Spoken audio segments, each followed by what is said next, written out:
बहुत समय पहले की बात है। कासगंज नामक एक सुंदर सा गांव हुआ करता था। उस गांव में एक लकड़हारा रहता था जिसका नाम रामू था। रामू बहुत ही ईमानदार और मेहनती था। वह हमेशा अपने काम से खुश रहता था। उसके पास ज्यादा पैसे नहीं थे, लेकिन वह अपनी जिंदगी से संतुष्ट था। रामू के परिवार में उसकी पत्नी और उसके 2 बच्चे थे। रामू सेठ लालचंद के यहाँ लकड़ी काटने का काम करता था और लकड़ी काटने के बदले में सेठ लालचंद रामू को पैसे देता था, जिससे रामू और उसके परिवार का जीवन व्यापन होता था। सुमन, मैं काम पर जा रहा हूँ। आज बहुत देर हो गया है, तो तुम बच्चों को स्कूल छोड़ आना।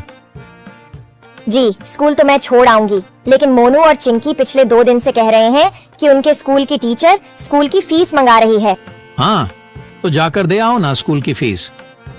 अजी कहाँ से दूं? आप जो पगार लाते हैं उसमें मुश्किल से तो घर चल पाता है।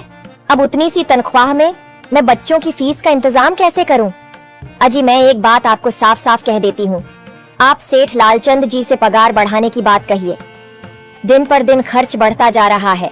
बाजार में अगर सब्जी लेने निकलो तो सब्जियों के दाम आसमान छू रहे हैं, और बच्चों की पढ़ाई का खर्चा, घर का खर्चा अब इतनी कम तनख्वाह में कैसे गुजारा होगा? ठीक है, मैं आज ही सेठ जी से थोड़ा पगार बढ़ाने की बात करता हूँ। इतना कहकर रामू काम पर चला जाता है।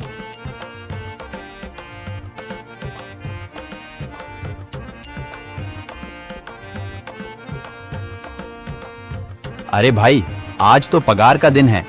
देखो, अब यह सेठ लालचंद कोई ना कोई लोचा जरूर करेगा। हमेशा कोई ना कोई बहाना बनाकर पगार कम कर देता है। और अगली बार तो मेरी आधी पगार काट ली थी, यह कहकर कि जो मैंने लालचंद जी से 200 रुपए उधार लिए थे, उसका ब्याज बढ़कर 1000 रुपए हो गया है। इसलिए मैं तुम्हारी पगार में से 1000 रुपए काट रहा हूँ। हाँ हरिया भाई, तुम एकदम ठीक कह रहे हो। ये सेठ लालचंद ना एक नंबर का चालाक और लालची इंसान है। एक तो दुगुना काम ले लेता है और बदले में पैसे भी पूरे नहीं देता। हाँ भाई, मेरे भी अगली बार सेठ लालचंद ने पगार काट लिए थे। मैंने बस 2 छुट्टी ली थी जब मेरी बिटिया बहुत बीमार थी, और इस लालचंद ने इस बात का फायदा उठाकर मेरी पूरी आधी पगार काट ली। हे भगवान, बस सेठ जी इस बार मेरी पूरी पगार दे दें। बच्चों के स्कूल की फीस भी भरनी है। ऐसे सभी लकड़हारे अपने काम पर लग जाते हैं। काम करने के बाद सेठ लालचंद के पास जाते हैं। सेठ जी, महीना पूरा हो गया है, हमें हमारी तनख्वाह दे दीजिए। देखो भाइयों, अभी मेरे पास तुम्हें देने के लिए पैसे नहीं है। अभी माल नहीं बिका है, सारा माल गोदाम में ही पड़ा हुआ है। कल या परसों तक तुम्हें तुम्हारी तनख्वाह मिल जाएगी। पर सेठ जी, अभी हमारे पास बिल्कुल पैसे नहीं बचे हैं। घर का भी सामान लाना है, बच्चों की फीस भरनी है।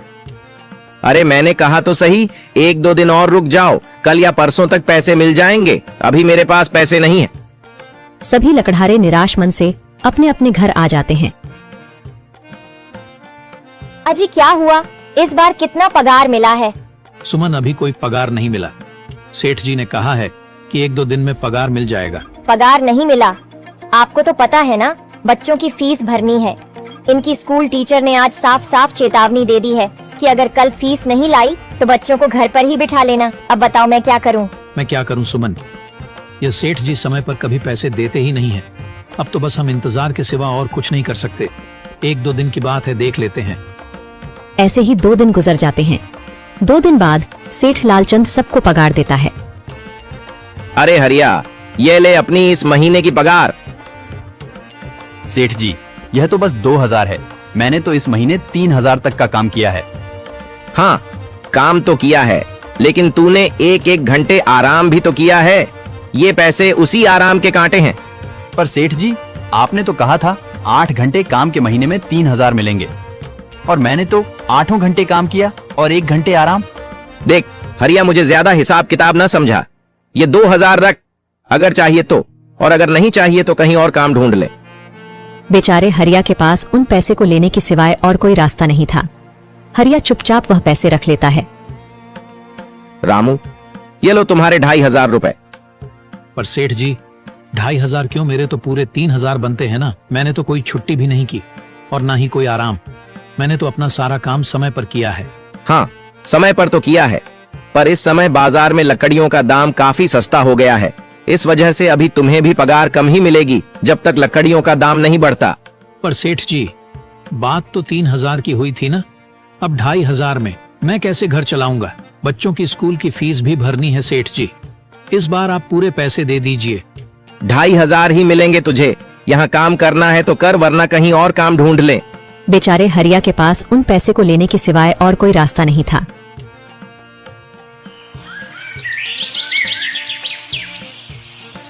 अरे भाई, यह सेठ लालचंद एक नंबर का बेईमान इंसान है। सारे पैसे अपने जेब में भर लेता है और बहाने बनाता है कि लकड़ियों के दाम सस्ते हो गए हैं। देख लेना, हम गरीबों की किसी न किसी दिन इसे जरूर हाय लगेगी। नहीं हरिया, ऐसे नहीं कहते। वह हमारे अन्नदाता है। आखिर उन्हीं के वजह से तो हमारा घर चल रहा है। अरे काहे का अन्नदाता? काम के पूरे पैसे तो देता नहीं है। पूरे महीने मेहनत करके भी क्या मिलते हैं? बस ये 2,000 रुपए। इसमें घर खर्च कैसे चलाएं? ऐसे तो हम कभी तरक्की नहीं कर पाएंगे। और हम कर भी क्या सकते हैं हरिया? हमें लकड़ी काटने की सिवा और कोई काम कहाँ आता है? और कोई काम खोलना भी चाहे तो उसके लिए हमारे पास इतने पैसे कहाँ हैं? अब जो भी हो, हमारा तो बस ये सेठ लालचंद ही सहारा है ना। कुछ देर बातें करने के बाद अपने घर की ओर निकल पड़ते हैं। जी आ गए आप। कितनी पगार मिला है? सुमन, इस बार सेठ जी ने बस 2,500 रुपए ही दिए हैं। बस 2,000? इतने में कैसे घर चलाएंगे? बच्चों की फीस में ही 1,000 रुपए निकल जाएंगे। फिर 1,500 में क्या क्या करेंगे? अब मैं क्या कहूँ सुमन, अब तुम्हें इसी में ही गुजारा करना होगा। तुम सबसे पहले बच्चों की फीस भर देना, इसके बाद बाकी का मैं देखता हूँ। अजी आप क्या देख लोगे? सेठ जी से पूरे पैसे तो मांगे नहीं गए आपसे? नहीं सुमन, मैंने सेठ जी से पैसों के लिए कहा था, पर सेठ जी ने साफ इनकार कर दिया और कहा, यह लेना है तो लो, वरना कहीं और काम ढूंढ सकते हो। मैं सोच रहा हूं कि लकड़ी काटने के बाद मैं कहीं और भी काम ढूंढ लूं। सेठ जी के यहां से काम करने के बाद मैं दूसरी जगह पर काम किया करूंगा, इससे कुछ ज्यादा आमदनी हो जाएगी। आज ही मैं सेठ जी के यहां पर काम करने के बाद और भी जगह काम ढूंढने जाऊंगा। इतना कहकर रामू काम पर निकल जाता है और जैसा कि रामू ने कहा था, वह लालचंद के यहाँ काम करने के बाद काम की तलाश में निकल जाता है। रामू पूरे गांव में काम ढूंढता है, दुकानों दुकानों पर जाकर लोगों से काम मांगता है, मगर हर जगह रामू को केवल निराशा ही हाथ लगती है। अंत में थक हार कर रामू वापस जाने लगता है। तभी वह देखता है कि अचानक बहुत सारे भैंसों का झुंड उसकी तरफ दौड़े आ रहा है। यह देखकर रामू बहुत डर जाता है। वह इधर उधर देखता है तो उसे एक गुफा दिखती है और वह गुफा में जाकर छुप जाता है। जब भैंसों का झुंड वहां से निकल जाता है तब रामू की जान में जान आती है। हे भगवान, आज तो बाल बाल बच गया मैं, वरना आज तो मैं इन भैंसों के पैरों तलों तो कुचला ही जाता। पर यह मैं कहां आ गया? रामू यह सब सोच ही रहा था कि तभी उसकी नजर गुफा में रखी एक टोकरी पर जाती है। रामू उस टोकरी के पास जाता है। ये कैसी गुफा है? ये कैसी टोकरी यहाँ पड़ी है? इसे मैं घर ले जाता हूँ, सामान रखने के काम आ जाएगी। रामू जैसे ही उस टोकरी को हाथ लगाता है, गुफा में से एक आवाज आती है, रुक जाओ, इसे छूने की कोशिश मत करो। यह आवाज सुनकर रामू एकदम पीछे हट जाता है। तभी गुफा में एक जिन्न प्रकट हो जाता है और वह रामू से कहता है, कौन हो तुम और मेरी गुफा में क्या कर रहे हो? मुझे माफ करना, आप जो भी हो। कुछ भैंसों का झुंड मेरे पीछे पड़ गया था और उनसे बचने के लिए मैं इस गुफा में आकर छिप गया और फिर मेरी नजर इस टोकरी पर गई। माफ कीजिए, मुझे लगा यहाँ कोई नहीं है तो यह टोकरी किसी की नहीं होगी, इसलिए मैंने इसे छुआ। रामू, तुम्हें डरने की जरूरत नहीं है। मैं तुम्हारे बारे में सब जानता हूँ। मेरी नजर एक बार भी जिस पर पड़ जाती है, मैं उसका इतिहास अपनी खुली आंखों से देख सकता हूँ। पर आप है कौन और आप इतने विचित्र क्यों दिखाई पड़ रहे हैं? आप अपना परिचय दीजिए। कौन है आप? मैं एक जिन हूँ और मैं कई सालों से इस गुफा की रक्षा कर रहा हूँ। यह गुफा मेरे पूर्वजों की है। इस गुफा में केवल वही इंसान घुस सकता है जिसका मन बिल्कुल पवित्र हो। अगर तुम अपवित्र होते तो तुम इस गुफा में कभी नहीं घुस पाते। तुम एक सच्चे इंसान हो, इसलिए तुम इस गुफा में घुस पाए और इस टोकरी को छू पाए। अब तुमने इस टोकरी को छुआ है तो यह टोकरी तुम्हारी हुई। नहीं, मुझे ये टोकरी नहीं चाहिए, मैं तो बस देख रहा था। डरो मत रामू, तुम ये टोकरी ले जाओ। ये कोई साधारण टोकरी नहीं है, बल्कि यह जादुई टोकरी है। जादुई टोकरी? क्या यह वही जादुई टोकरी है जिसके बारे में हमारी दादी कहानी सुनाई करती थी कि किसी गांव में एक जादुई टोकरी हुआ करती थी और वह सबकी इच्छाएं पूरी करती थी? हाँ रामू, ये वही जादुई टोकरी है। अब तुम इस टोकरी के मालिक हो। तुम इसके इस्तेमाल से अपनी स्थिति सुधार सकते हो, पर याद रखना, तुम जो भी वस्तु इस टोकरी में एक बार डालोगे वह चीज ही तुम्हें बार बार इस टोकरी में डालनी होगी। इसके अलावा तुम और दूसरी कोई चीज इस टोकरी में नहीं डाल सकते। अगर तुमने ऐसा किया तो इसका परिणाम तुम्हें ही भुगतना होगा। मेरी इस बात को हमेशा ध्यान में रखना और सोच समझकर बिना लालच किए इस टोकरी में वह ही सामान रखना जिसकी तुम्हें जरूरत हो। रामू टोकरी को लेकर घर आ जाता है। सुमन, ये देखो, ये मैं क्या लेकर आया हूँ। क्या लाए हो आप? बस ये एक टोकरी। सबसे पहले यह बताइए, आप तो काम की तलाश में गए थे ना, तो कोई दूसरा काम मिला कि नहीं? नहीं। अरे सुमन, मेरी पूरी बात तो सुनो। ये कोई ऐसी वैसी टोकरी नहीं है, बल्कि ये एक जादुई टोकरी है। रामू सुमन को वह सारी घटना के बारे में बताता है जो उसके साथ हुई। अच्छा, तो आपका कहने का मतलब है कि इस टोकरी में हमें कोई ऐसी चीज डालनी होगी जिसकी हमें सबसे ज्यादा जरूरत हो। हाँ सुमन, हमें सोच समझकर ही इसमें कोई चीज डालनी होगी।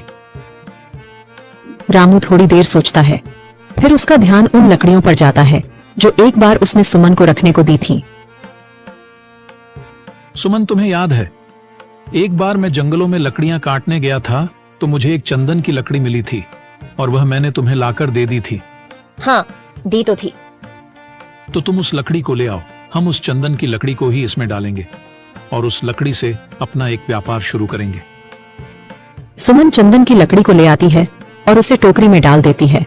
वह जैसे ही चंदन की लकड़ी उस टोकरी में डालते हैं, उसमें कई सारी लकड़ियां आ जाती हैं। अरे वह, ये तो चमत्कार ही हो गया।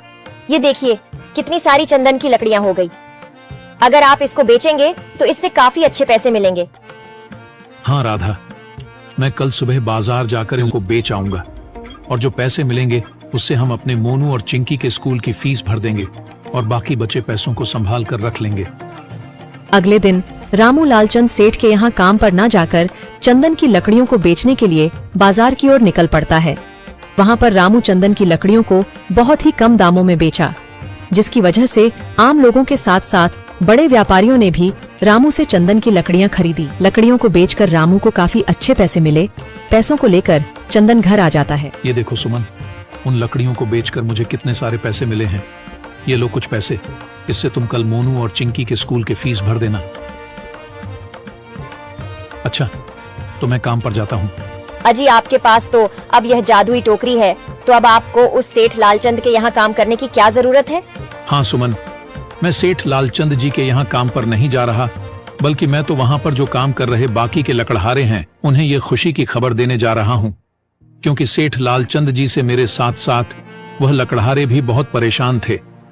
इसलिए अगर मेरा भला हो रहा है तो क्यों ना मैं उन सभी का भला करूं। वह सभी बहुत ईमानदार लकड़हारे हैं, वह सभी बहुत मेहनत से काम करते हैं, मगर लालचंद ने कभी भी उनको उनकी मेहनत के सही पैसे नहीं दिए। इसलिए मैंने सोचा है क्यों ना मैं उनको अपने इस काम में शामिल कर लूं। हाँ जी, बात तो आपकी बिल्कुल सही है। अगर आप सभी लोग एक साथ मिलकर काम करेंगे तो हम सब बहुत जल्द ही तरक्की हासिल कर लेंगे।